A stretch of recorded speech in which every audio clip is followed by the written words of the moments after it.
जय श्री कृष्णा। कैसे हैं आप लोग। परिवर्तन परिवर्तन क्या है? परिवर्तन सृष्टि का वो अभिन्न हिस्सा है जो हमारे जीवन में निरंतर चलता रहता है। जीवन ही क्या, ब्रह्मांड की चर्चा करें तो ब्रह्मांड में भी परिवर्तन निरंतर चलता रहता है। यही जीवन का शाश्वत सत्य है। अगर हम ब्रह्मांड को देखें तो पूरा ब्रह्मांड चलायमान है, गतिशील है, परिवर्तन को दिखा रहा है। अगर हम, जिसे कि साइंस ने परिलक्षित किया है हमारे सामने, कि सूर्य तारा है, यह अपने स्थान पर स्थिर रहता है, वही साइंस ये भी कहता है कि पूरी मिल्की वे के साथ यह सूर्य जो है पूरे ब्रह्मांड में अनंत गतिशील है। स्वयं के स्थान पर तो घूर्णन करता ही है, लेकिन पूरी मिल्की वे के साथ में ये ब्रह्मांड में भी पता नहीं किसका चक्कर लगाता है। हालांकि जो साइंटिस्ट हैं हमारे, उन्होंने अभी तक इस चीज़ का पता नहीं लगा पाया कि ये किसका चक्कर लगा रहा है, किंतु उन्होंने इस चीज़ का पता लगा लिया है कि ये सूर्य हमारा मिल्की वे के साथ में संसार में घूर्णन करता रहता है। तो चलिए चर्चा को आगे बढ़ाते हैं, क्योंकि चर्चा कर रहे हैं हम गुरु की। क्योंकि परिवर्तन, देखिए, गुरु जो हैं काफ़ी महत्वपूर्ण ग्रह हैं। जीवन में सकारात्मकता के कारक माने जाते हैं, विस्तार के कारक माने जाते हैं। जैसे एक बीज अगर मिट्टी में पड़ जाए, उसको जल और धूप वायु प्राप्त हो जाए, तो क्या होता है, उसमें पहले अंकुर प्रस्फुटित होता है, 2 पत्तियां निकलती हैं, 4 पत्तियां निकलती हैं, धीरे धीरे वो विशाल वृक्ष का रूप धारण कर लेता है। यह परिवर्तन है। उसी तरीके से हमारा जीवन है। जीवन में परिवर्तन, देखिए, परिवर्तन एक बाल्यावस्था से बच्चा प्रारंभ होता है, फिर किशोरावस्था, धीरे धीरे युवावस्था, सामाजिक जिम्मेदारियां, पारिवारिक जिम्मेदारियां, वृद्धावस्था, फिर उसके बाद अंतिम लीला। यही एक जीवन का परिलक्षित स्वरूप है। तो काफ़ी महत्वपूर्ण चर्चा होने जा रही है, क्योंकि इसी परिवर्तन की श्रृंखला में हमारे गुरुदेव, जो कि आपके धन भाव से गोचर कर रहे हैं, क्योंकि इन्होंने कर्क राशि में अपना उच्च के हुए थे और फिर इन्होंने राशि परिवर्तन किया था वक्र अवस्था में ही, जिस कारण से ये आपके धन भाव में पहुंच गए थे। धन भाव में जाकर गुरु, क्योंकि देखिए, जब ग्रह बाल्यावस्था को क्रॉस कर जाएगा, मृतावस्था में पहुंच जाएगा, वक्र ग्रह की मैं चर्चा कर रही हूँ, तभी वो नेक्स्ट भाव में जाएगा। यानी 30 डिग्री से गुरु ने जब यहाँ पर प्रवेश किया, जिस कारण से गुरु के प्रभाव आपको प्राप्त ही नहीं हुए, क्योंकि जब ग्रह मृतावस्था या बाल्यावस्था में होता है, उस समय पर हमको उसके प्रभाव ना के बराबर प्राप्त होते हैं। अब यहाँ पर ये पुनर्वसु नक्षत्र में है, यानी स्वयं के नक्षत्र में। अब जब इनका बल क्षीण है, तो यानी कि नक्षत्र का भी बल क्षीण है, जिस कारण से क्या हुआ कि हमको गुरु के प्रभाव मिल ही नहीं पाए, और हम ये बोलते रहे कि हमको गुरु प्रभाव नहीं दे रहे हैं, हमारे लिए निगेटिव कर रहे हैं। निगेटिव इसलिए हो रहा था क्योंकि यहाँ पर शत्रु राशि है, विपरीत ग्रह बैठा हुआ था, यानी कि ग्रह अपने भाव से विपरीत शत्रु के घर में बैठकर स्वयं के घर को देख रहा था, जिस कारण से चीज़ें जो हैं आपकी कष्ट से प्रारंभ होकर फिर हैप्पी एंडिंग वाली अवस्था में थी। और बहुत से लोग क्या थे कि कष्ट को देखकर या उसकी अपॉर्चुनिटी की जो सीमा रेखा न्यूनता को देखकर पीछे हट गए, अर्थात वो उस अपॉर्चुनिटी को मिस कर गए, जो अपॉर्चुनिटी उनके जीवन में एक उछाल को ला सकती थी, वृद्धि को ला सकती थी। तो यहाँ पर गुरु का जो प्रभाव था वो इस कारण से नहीं प्राप्त हुआ। धीरे धीरे गुरु की डिग्री बल में कमी आई, यानी गुरु ने जो है वृद्धावस्था में प्रवेश कर लिया। अब वृद्धावस्था के बाद भी गुरु जो है अपनी डिग्री का परिवर्तन करने जा रहे हैं।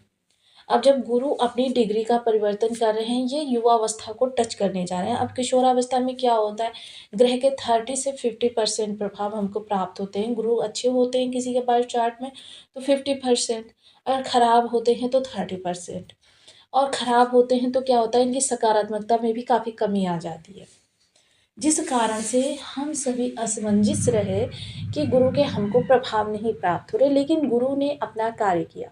गुरु, देखिए, एक अमृतमयी मूलभूत तत्व कहे जाते हैं, जैसे जीवन में आरंभ से लेकर मृत्यु तक। अब गुरु की सकारात्मकता ना हो तो जो शिक्षा व्यक्ति ग्रहण करता है, उस शिक्षा का उसको कभी लाभ ही नहीं मिलता। विवाह करता है, जीवन साथी प्रतिकूल मिल जाता है, यानी जीवन नरक से भी बदतर। संतान होती है, संतान उसकी उपेक्षा, तिरस्कार, प्रताड़ना, मृत्यु से बदतर। अगर वृद्धावस्था की बात करें तो समाज में उपेक्षा का शिकार हो जाता है, प्रताड़ना उसको प्राप्त होती है। ये गुरु की सकारात्मकता के बिना की अवस्थाएँ मैं बता रही हूँ आपको। हर व्यक्ति वो जिसकी बर्थ चार्ट में गुरु बहुत ही विषम अवस्था में बैठे होते हैं, उसकी यही स्थिति होती है। देखिए, गुरु हमारे जीवन में जो है, जैसे हमारी बॉडी में इम्यून सिस्टम होता है, उस तरीके से गुरु वर्क करते हैं। हमारा इम्यून सिस्टम स्ट्रांग है, तो देखिए चाहे जितने भी जीवाणु हमारे आसपास आ जाएं और हमको पता भी नहीं चलेगा हमारा इम्यून सिस्टम कब उनसे लड़ गया, और हाँ, बीमारियां हमसे दूर रहीं। यही गुरु हमारे जीवन में करते हैं। अगर गुरु की सकारात्मकता हमको प्राप्त हो रही होती है तो क्या होता है, कितने भी ग्रह हमारे लिए विषम अवस्थाएं क्रिएट कर लें, गुरु उनके लिए एक ना एक कवच हमारे पास तैयार रखते हैं, एक समाधान हमारे समक्ष उपस्थित रखते हैं। अब गुरु इस समय पर धन भाव में बैठे हुए हैं। धन भाव में बैठे हुए गुरु, देखिए एक तो ये आपका जो है शत्रु भाव है गुरु का, तो यहाँ पर गुरु उतने स्ट्रांगली आपको प्रभाव नहीं दे पाएंगे। जैसे अगर ये 50 डिग्री को पकड़ रहे हैं, तो इसका मतलब ये मत लगाइए ये टोटल 50 डिग्री, कुछ आपके बर्थ चार्ट के ग्रह के अकॉर्डिंग कम हो जाएगा और कुछ इस मिथुन राशि के कारण कम हो जाएगा, क्योंकि दोनों ही ज्ञान और बुद्धि को नेतृत्व करते हैं। तो ऐसी स्थिति में दोनों के अंदर कुछ ईगो टकराव, अहम टकराव चला रहता है, लेकिन हालांकि ज्ञानपूर्ण दोनों हैं, तो दोनों ही एक दूसरे की रिस्पेक्ट करना भी जानते हैं। तो काफ़ी महत्वपूर्ण इस समय पर आपके सामने स्थिति उत्पन्न हो रही है, क्योंकि धन भाव बहुत महत्वपूर्ण भाव होता है। बने रहिए हमारे साथ इस वीडियो में एंड तक, आपको बहुत कुछ विस्तार से जानने के लिए मिलेगा। यदि आपकी लग्न में कुंडली के प्रथम भाव में 2 नंबर बना हुआ है तो ये राशिफल आपके लिए। यदि कुंडली में कहीं भी चंद्रमा के साथ 2 नंबर बना हुआ है तो ये राशिफल आपके लिए है। कुंडली ना होने की स्थिति में आप इसे नाम राशि से भी देख सकते हैं। यदि अभी तक आपने अपने इस चैनल को सब्सक्राइब नहीं किया है तो प्लीज़ सब्सक्राइब कर लीजिए, वीडियो को लाइक कर दीजिए, चैनल को शेयर कर दीजिए। इससे होगा क्या कि हमारे आने वाले हर वीडियो की नोटिफिकेशन मिल सकेगी आपको सबसे पहले। एक प्यारा सा कमेंट करना बिल्कुल ना भूलें। कमेंट से हमें बहुत मोटिवेशन मिलता है, हौसला मिलता है और ये पता चलता है कि आप और क्या जानना चाहते हैं। अब यहाँ पर गुरु जो है इस समय मिथुन राशि में है, तो यानी कि जो आपकी वाणी है, वाणी वैसे तो बहुत शालीन और सभ्य होगी, लेकिन क्या है, वाणी से ही कुछ ऐसे रिश्ते आपके खराब हो सकते हैं। देखिए, जब गुरु की सकारात्मकता कम होती है तब की बात कर रही हूँ कि आपके कुछ ऐसे रिश्ते खराब हो सकते हैं जो काफ़ी महत्वपूर्ण हो, चाहे प्रोफेशनल हो या फिर पर्सनल। दोनों ही संबंधों की चर्चा यहाँ पर चल रही है।